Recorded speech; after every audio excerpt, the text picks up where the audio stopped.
मैं विधवा थी और मैं चाहती थी कि मेरा देवर मुझसे शादी करे, लेकिन मेरे सास ने मेरे देवर की शादी एक अंधे भिखारिन लड़की से तय कर दी थी। मेरा देवर अमेरिका से डॉक्टरों की डिग्री लेकर आया था और मुझे यकीन था कि उस भिखारिन को देखकर वह उसे तलाक दे देगा, लेकिन वह खुशी खुशी अपनी पत्नी का हाथ पकड़कर उसे कमरे में ले गया। रात को मैं दूध देने के बहाने उनके कमरे में गई तो मेरे देवर को देखकर जोर से चिल्लाई, क्योंकि मेरी शादी के 6 महीने बाद ही मेरा पति की मृत्यु हो गई थी। मैंने अपने दुख के 6 महीने अपने ससुराल वालों के साथ बिताए, जिसके बाद मेरे माता पिता मुझे लेने आए, लेकिन मैं उनके साथ नहीं गई क्योंकि मैं उन पर बोझ नहीं बनना चाहती थी।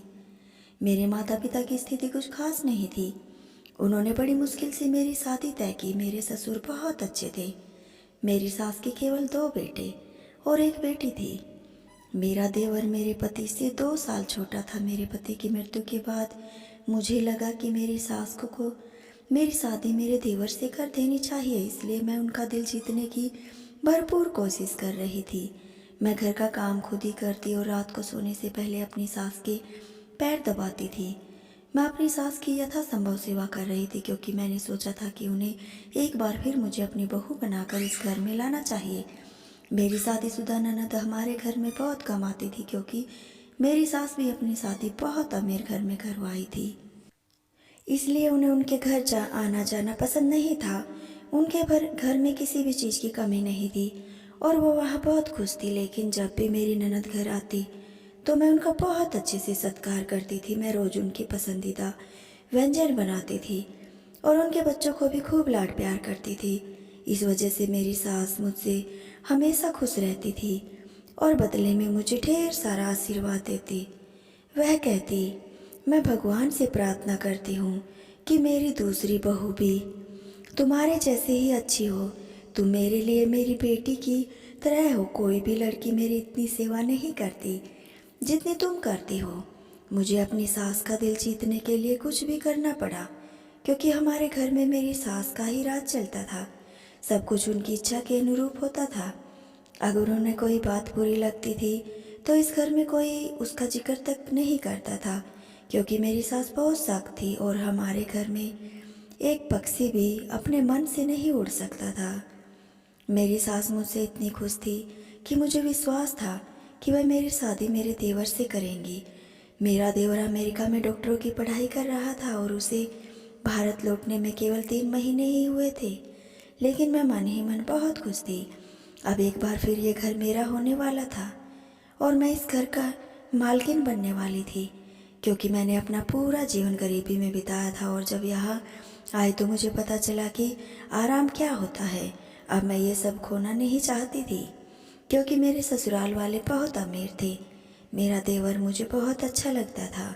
वह बहुत सुंदर भी था और मैं उससे शादी करके अपनी सास की तरह इस घर पर राज करना चाहती थी। यह बात मैं अच्छी तरह से जानती थी कि ऐसा तभी हो सकता है जब मेरा देवर मुझसे शादी करेगा, क्योंकि मेरी सास हमेशा मेरी बात सुनती थी और हर काम में उनकी सलाह लेती थी।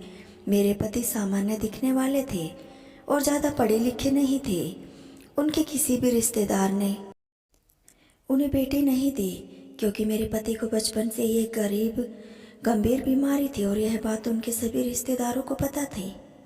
लेकिन मेरी सास ने ये बात मेरे पापा से छुपाई थी, क्योंकि उन्हें पता था अगर उनकी बेटी के घर वालों को उनकी बीमारी के बारे में पता चला तो वो कभी भी अपनी बेटी का हाथ नहीं देंगे। मेरे पापा को यह बात बिल्कुल भी नहीं पता थी, इसलिए जब उन्होंने मेरी शादी के लिए हाथ मांगा तो मेरे पापा तुरंत तैयार हो गए और मैं शादी करके इस घर में आ गई। लेकिन किस्मत में जो लिखा है उसे कोई टाल नहीं सकता। मेरी शादी के 6 महीने बाद ही मेरे पति की तबीयत अचानक खराब हो गई। मेरी सास ने मेरे पति के इलाज पर बहुत पैसा खर्च किया। सास उन्हें इलाज के लिए दूसरे देश ले जाने को भी तैयार थी, लेकिन मेरे पति के पास इतना समय नहीं था और कुछ ही दिनों में उनकी मृत्यु हो गई। मेरे पति की मृत्यु के बाद मैंने 1 साल तक अपने ससुराल वालों और अपनी ननद की बहुत सेवा की, अच्छे से देखभाल की। लेकिन उस दिन मुझे बहुत दुख हुआ जब मेरी सास ने कहा कि अब मैं अपने छोटे बेटे की शादी कर दूंगी। मैं मन ही मन सोच रही थी कि मैं एक नौकरानी की तरह दिन रात उसके पीछे पड़ी रहती हूँ, लेकिन अब मेरी सारी मेहनत बर्बाद होने वाली थी और मैं ऐसा बिल्कुल भी नहीं होने देना चाहती थी। एक बार मैं और मेरी सास मंदिर में दर्शन के लिए गए तो हमने देखा कि एक जवान लड़की भीख मांग रही थी जो अंधी थी। उसे देखकर मेरी सास बहुत चिंतित हो गई और उसके पास बैठ गई और उससे पूछने लगी कि तुम अंधी कैसी हो और यहाँ क्या कर रही हो, आप क्या कहाँ रहती हो। मेरी सास उसे ऐसी बातें कर रही थी जैसे वह उसे शुरू से ही जानती हो। मैं सोच रही थी कि मेरी सास एक भिखारिन के पास कैसे बैठी थी और उन्हें कैसे जानती थी। वह भिखारी से माफ़ी मांग रही थी और उसे अपने साथ चलने के लिए कह रही थी। भिखारिन मेरी सास से कह रही थी कि अब मैं आपके साथ बिल्कुल नहीं आऊँगी। मेरे साथ जो कुछ भी हुआ वह आपकी वजह से ही हुआ है और इसके लिए मैं आपको कभी माफ़ नहीं करूँगी। सास रो रो कर उससे माफ़ी मांग रही थी और कह रही थी, अब तू जो चाहेगी वही होगा, अब तेरी हर इच्छा पूरी होगी, तू बस मेरे साथ घर चल। और सास उस अंधी भिखारिन को अपने साथ ले आई। जब मैंने अपनी सास से सवाल पूछा, सास आप इस अंधे भिखारी को अपने साथ क्यों लेकर आई हो और यह कौन है, उस पर मेरी सास ने मुझे सिर्फ इतना बताया कि मैं उसके शादी अपने बेटे राहुल के करने जा रही हूँ। मेरी सास ने यह कहा तो मेरे पैरों तले ज़मीन खिसक गई, क्योंकि मैंने जो भी सपना देखा था वह सब बिखरता हुआ नजर आ रहा था। इतना कहने के बाद उन्होंने आगे कहा कि अब मुझसे इस बारे में दोबारा कोई नहीं पूछेगा। मैं अपनी सास की इन बातों से हैरान थी। वह अपने डॉक्टर के बेटे की शादी इस अंधे भिखारी लड़की से कैसे कर सकती थी। मैं अच्छी तरह से जानती थी कि मेरा देवर भिखारिन को देखते ही उसका गला दबा देगा, क्योंकि वह अमेरिका में पढ़ रहा था और उसकी रुचि कुछ विशेष करने में थी। वो एक अंधे और भिखारी लड़के से शादी कैसे करेगी। मैं अपनी सास के व्यवहार से आश्चर्यचकित थी। कुछ ही दिनों में मेरा देवर भारत लौट आया और मेरी सास ने उसकी शादी की तैयारियां शुरू कर दी। मेरी सास ने मेरे देवर को शादी के बारे में बताया, लेकिन उसने उसे यह नहीं बताया था कि जिस लड़की को उसने उसके लिए चुना था वह तो अंधी थी। मैंने अपने देवर को यह बताने की बहुत कोशिश की कि तुम्हारी माँ ने तुम्हारे लिए एक अंधी भिखारिन चुनी है, लेकिन मेरी सास मुझे सख्त मना किया कि राहुल को पता नहीं चलना चाहिए कि वह किसी से शादी कर रहा है। जब शादी का समय आया तो लड़की देखकर मेरा देवर बहुत खुश हुआ, लेकिन मैं ये देखकर हैरान रह गई कि एक अंधी लड़की को देखकर मेरा देवर इतना खुश क्यों हुआ। मेरी चिंता बढ़ती जा रही थी। मुझे कुछ समझ में नहीं आ रहा था। मेरे देवर ने अंधी लड़के से शादी कर ली और मेरे सामने ही अपनी पत्नी का हाथ पकड़कर कमरे में ले गए, लेकिन मैंने सारे सपने चकनाचूर हो गए। मेरी सास ने मुझसे कहा कि तुम्हें मेरे देवर और देवरानी की सारी जिम्मेदारियां निभानी होगी, क्योंकि वह अंधी है और कुछ देख नहीं सकती, इसलिए उनके खाने पीने से लेकर हर चीज़ की जिम्मेदारी मेरी है और मैं इसे बिल्कुल भी बर्दाश्त नहीं कर सकी। पहले मैंने इस घर में अपनी सास की बहुत सेवा की थी और अब मेरी छोटी देवरानी की सेवा करने का समय आ गया था। मैंने हिम्मत करके अपनी सास से इस बारे में बात करने का फैसला किया और उनके कमरे में चली गई।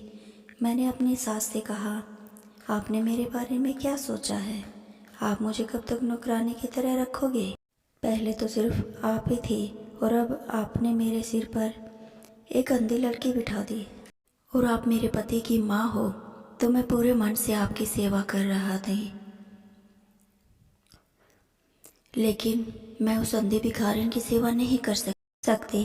मेरी सास ने कहा, तुम मेरे पास आओ और मैं तुम्हें बताऊंगी कि वह वास्तव में कौन है। मुझे अपनी सास के साथ कुछ अच्छा नहीं लग रहा था। मेरा दिल उनके साथ बैठने को तैयार नहीं हो रहा था। मैं अभी इस घर को छोड़कर चले जाना चाहती थी। मैं अपनी सभी योजनाओं में विफल हो चुकी थी और मैं उनसे कुछ भी सुनना नहीं चाहती थी, लेकिन मैं ऐसा नहीं कर सकी। मुझे अनजाने में अपनी सास के पास बैठना पड़ा। मेरी सास कहने लगी, यह तब की बात है जब राहुल अमेरिका नहीं गया था। उसने मुझे बताया था कि वह हमारी गली में रहने वाली नीतू से प्यार करता है और वो दोनों एक दूसरे से बहुत प्यार करते थे। राहुल हमेशा मुझसे यही कहता था, तुम्हें उस लड़की के घर जाकर शादी के लिए उसका हाथ मांगना चाहिए, जाओ। लेकिन मुझे राहुल की कहानी बिल्कुल पसंद नहीं आई। क्योंकि वो लोग बहुत गरीब थे और मैं चाहती थी कि राहुल की शादी किसी बहुत बड़े अमीर घर में हो। राहुल ने मुझे बहुत समझाया कि पैसे का इंसान की खुशी से कोई लेना देना नहीं है, लेकिन मुझे यह बात समझ नहीं आई। मैं लड़की के माता पिता के घर गई और उनसे कहा कि आप अपनी बेटी की समझाए कि आपको वही रहना चाहिए मेरे बेटे से दूर, नहीं तो तुम्हारे साथ अच्छा नहीं होगा।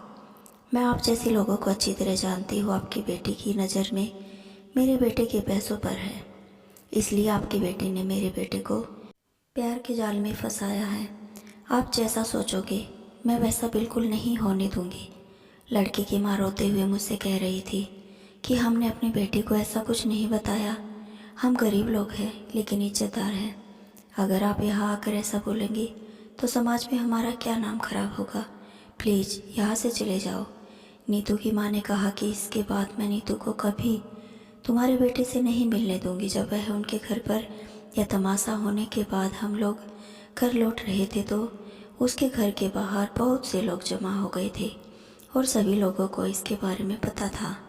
नीतू की माँ की गर्दन शर्म से झुक गई थी। वह खूब रो रही थी। जब मैं घर आई तो राहुल से बिल्कुल भी बात नहीं की। मैंने उसे डिनर पर बुलाया तो उसने उसके लिए भी मना कर दिया। वह नीतू का किया हुआ अपमान बिल्कुल भी बर्दाश्त नहीं कर पाई, क्योंकि पहले कभी ऐसा नहीं हुआ था कि राहुल ने मुझसे बात न की हो। राहुल एक बहुत ही आज्ञाकारी लड़का था। वह मेरे बुलाने पर भाग आता था और यह सब इसलिए हुआ क्योंकि नीतू ने फ़ोन करके राहुल को पूरी सच्चाई बता दी थी। अगली सुबह जब राहुल घर से बाहर जा रहा था तो मैंने उससे पूछा, कहाँ जा रहे हो? तो उसने कहा, मैं नीतू से मिलने उसके घर जा रहा हूँ। मैंने उसे रोकने की बहुत कोशिश की और कहा कि मैं नीतू से मिलने उसके घर जा रहा हूँ। मैंने उसे रोकने की बहुत कोशिश की। नीतू को सिर्फ तुम्हारे पैसों की परवाह और मैं तुम दोनों को कभी शादी नहीं करने दूंगी। लेकिन राहुल ने मेरी एक भी ना सुनी और घर से निकल गया। दोबारा घर आया तो जोर जोर से रो रहा था। अपने कमरे में जाकर देखा तो उसने सारा सामान अस्त व्यस्त कर दिया था। मैंने उसके कमरे का दरवाज़ा कई बार खटखटाया, लेकिन उसने मेरे सवाल का कोई जवाब नहीं दिया और खुद को कमरे में बंद कर लिया। उसने पूरे दिन खाना भी नहीं खाया और मुझसे राहुल को व्यवहार बिल्कुल भी बर्दाश्त नहीं हुआ, क्योंकि मैं उसकी माँ थी और उसे अपनी जान से ज़्यादा प्यार करती थी। मेरा बड़ा बेटा बचपन में ही छोड़ के चला गया और मैं अब उसके दूसरे बेटे को खोना नहीं चाहती थी। मैं नीतू और उसके परिवार को इस गांव से बाहर निकालने के लिए कुछ भी करना चाहती थी, क्योंकि मैंने सोचा था कि अगर वह यह गाँव छोड़ देगी तो राहुल उसे भूल जाएगा और सब कुछ ठीक हो जाएगा। राहुल ने उस दिन खुद को अपने कमरे में बंद कर लिया और मैं नीतू के घर वापस चला गई। मैंने नीतू के माता पिता से कहा, आप ये गाँव छोड़कर चले जाइए। इसके बदले में आप जितना कहोगी उतने पैसे देने को तैयार हो। बस नीतू से कह दो कि वह मेरे बेटे को छोड़ दे और उसकी ज़िंदगी से निकल जाए। तभी नीतू कमरे से बाहर आई और बोली, चिंता मत करो, मैं तुम्हारे बेटे को दोबारा कभी नहीं देख पाऊँगी। आज भी वह मुझसे मिलने आया था और मैंने उसे फिर वापस भेज दिया। मैंने उसे हमेशा के लिए सारे रिश्ते ख़त्म कर लिए हैं और हम आपके पैसे नहीं चाहिए। हमने पहले ही यह गाँव छोड़ने का फैसला कर लिया है। आप अपने बेटे को समझाएं कि वह मेरा पीछा ना करे। आपका बेटा मेरा पीछा पड़ा है। वह हमेशा मुझसे कहता था कि अगर मैं शादी करूँगा तो सिर्फ तुमसे ही, लेकिन मैंने उससे कहा कि मैं तुमसे कभी शादी नहीं करूँगी, क्योंकि मैं जानती थी कि आप ऐसा कभी नहीं होने दोगी, क्योंकि आपको अपने बच्चे की खुशी से ज़्यादा अपने पैसा और अपने मिलने वाली विलासियता प्यारी है। आपको अपने बेटे की खुशी की परवाह नहीं है। और आपका बेटा हमेशा मुझसे कहता था कि अपनी माँ को समझाना मेरी जिम्मेदारी है, उसकी चिंता मत करो, वह मेरी माँ है और वह देखेगी कि मुझे क्या खुशी मिलती है। नीतू ने कहा, मुझे लगता है कि यह सब राहुल की गलतफहमी है कि उसकी माँ को सिर्फ अपने बेटे की खुशी पसंद नहीं है। उस वक्त मैंने नीतू से कहा कि तुम्हें मुझे कुछ भी समझने की ज़रूरत नहीं है और जितनी जल्दी हो सके यह शहर छोड़ दो। जब मैं घर आई तो राहुल की तबीयत बहुत ख़राब थी और वह रो रहा था। मैंने सोचा कि कुछ दिन तक ये सब चलता रहेगा और फिर वो नीतू के बारे में भूल जाएगा, लेकिन कुछ नहीं हुआ। राहुल की तबीयत दिन ब दिन गिरती जा रही थी।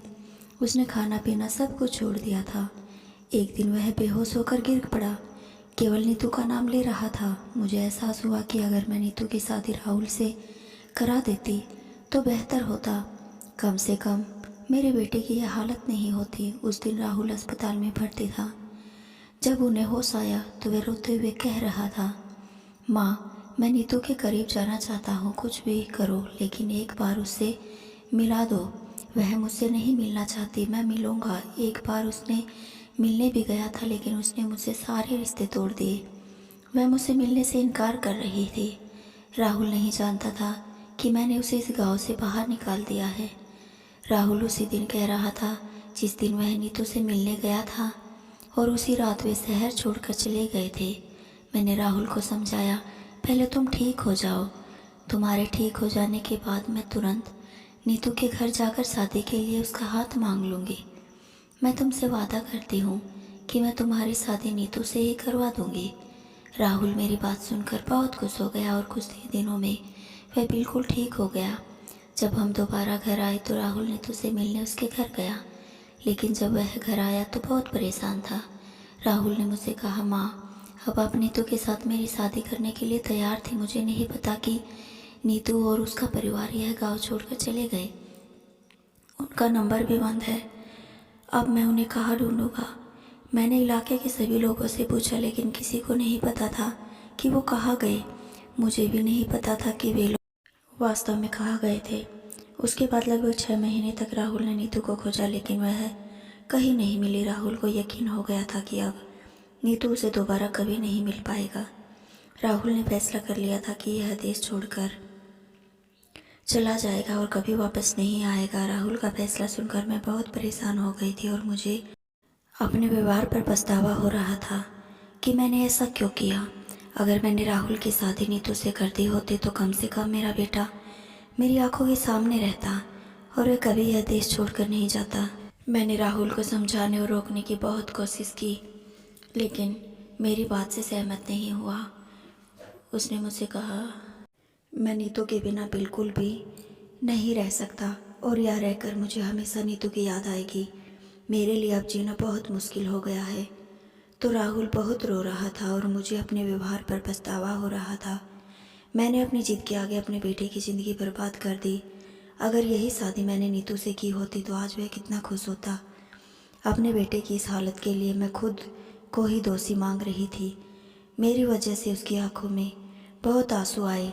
इसके बाद राहुल अमेरिका चला गया और मैं नीतू को ढूंढने लगी। मैंने नीतू के सभी रिश्तेदारों से भी कह दिया कि अगर नीतू की कहीं मिले तो मुझे बताना, लेकिन हैरानी की बात यह थी कि उन लोगों को भी पता नहीं था कि नीतू घर के लोग कहाँ गए हैं। मैं रोज़ मंदिर जाती और भगवान से प्रार्थना करती थी कि नीतू जल्द से जल्द मुझे मिल जाए ताकि मैं अपने बेटे की खुशियाँ वापस लौटा सकूँ। भगवान ने मेरी प्रार्थना सुन ली और नीतू भी मंदिर के बाहर मिल गई। मैं बहुत खुश थी और उसे घर ले आई। नीतू ने मुझे बताया कि जिस रात वे शहर छोड़ रहे थे उसी रात उनके साथ एक भयानक दुर्घटना हुई थी जिसमें उसके माता पिता की मृत्यु हो गई और वह नीतू की दृष्टि चली गई थी। मैं उसकी ये बात सुनकर बहुत रोई क्योंकि उसके साथ ये सब मेरी वजह से ही तो हुआ था। यदि मैंने उसे यह गाँव न छोड़ा होता तो इतना बड़ा हादसा न होता। इसलिए मैंने फैसला किया कि अब मैं नीतू की शादी राहुल से करूँगी। और जब राहुल विदेश से घर आया तो नीतू को देखकर बहुत खुश हुआ। राहुल को खुश देखकर मेरी चिंता भी दूर हो गई। मैं अपने जीवन में एक पल के लिए भी संतुष्ट नहीं थी। मेरे लिए मेरे बच्चे की खुशी पैसों से ज़्यादा महत्वपूर्ण थी। ये सब बातें बताते हुए मेरी सास ने आंखों से आंसू बह रहे थे। मुझे कहा, बहू, मुझे पता है तुम्हारे मन में क्या है। मैं कभी वह नहीं कर सकी जो तुम चाहती हो क्योंकि मैं मजबूर थी। तुम मेरी बेटी हो और तुमने मेरी जो सेवा की है उसका फल ईश्वर तुम्हें ज़रूर देगा। अगर तुम चाहो तो मैं तुम्हारे लिए एक अच्छा लड़का ढूंढ दूंगी और तुम्हारी शादी एक अमीर घर में कर दूंगी। लेकिन राहुल की खुशी केवल नीतू थी। वह तुम्हारे साथ कभी खुश नहीं रह सकता। मैं संपत्ति को 2 हिस्सों में बांट दूंगी। एक हिस्सा तुम्हारा होगा और दूसरा हिस्सा राहुल का होगा। और फिर यदि तुम्हें अपने जीवन के बारे में कोई निर्णय लेना हो तो मैं तुम्हारे साथ हूँ। मुझे अपनी सास को यह कहते हुए सुनकर बहुत दुख हुआ कि मैं जो सोच रही थी मैं बिल्कुल गलत थी। मेरे मन में पैसों का लालच कितना बढ़ गया था। मैंने पैसों के आगे परिवार का प्यार भी नहीं देखा। अगर उन्होंने फैसला किया होता तो अपने बेटे की मौत के बाद मुझे मेरे घर भेज देते, लेकिन उन्होंने ऐसा कुछ नहीं किया। लेकिन मेरी सास ने मुझे अपने बेटे की तरह अपने पास रखा था। उस समय मैंने अपनी सास से कहा कि मैं आपको कहीं नहीं छोड़ कर जाऊंगी। मुझे इस घर से जितनी खुशी और संतुष्टि मिलती है उतनी कहीं नहीं मिली। मेरी सास ने मेरी बात सुनी और मुझे गले लगाते हुए कहा कि तुम मेरी बहू नहीं हो, मेरी बेटी हो। यह सुनकर मुझे बहुत खुशी हुई। मैंने सास से कहा, मैं राहुल और नीतू को उनके कमरे में खाना ला कर दूँगी, आप उनकी चिंता मत करो, मैं नीतू का ख्याल रखूँगी। हुआ यूँ कि नीतू अंधी है, वह मेरी बहन जैसी है। मैं उसे कभी यह एहसास नहीं होने दूँगी कि वह देख नहीं सकती। मैं उसकी अच्छे से देखभाल करूँगी। मेरी सास ने मेरे सर पर हाथ रखा और कहा, बहू, मुझे तुमसे यही उम्मीद थी। मैं खाना लेकर राहुल के कमरे में गई और उसके कमरे में 3 अन्य डॉक्टर मौजूद थे और राहुल उनसे केवल नीतू के बारे में बात कर रहा था। वह डॉक्टर से कह रहा था कि यह नीतू है, वह लड़की जिसके बारे में मैं हमेशा तुमसे बात करता था और मैं उससे बहुत प्यार करता हूँ और मैं भगवान का शुक्रिया अदा करता हूँ कि मुझे मेरा प्यार दोबारा मिल गया। राहुल के दोस्त नीतू की खूब तारीफ कर रहे थे और वह इसकी हकदार थी। नीतू वाकई बहुत खूबसूरत लग रही थी। राहुल के दोस्त ने कहा, चलो नीतू को अमेरिका लेकर जाकर उसका ऑपरेशन करवाएंगे, जल्द ही उसकी आंखों की रोशनी वापस आ जाएगी।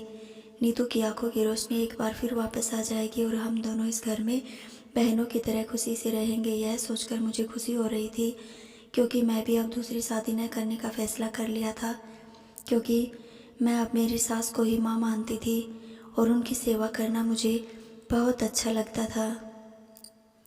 ये एक काल्पनिक कहानी है, इसका आपके ज़िंदगी में होने वाली किसी भी चीज़ से कोई ताल्लुका नहीं है।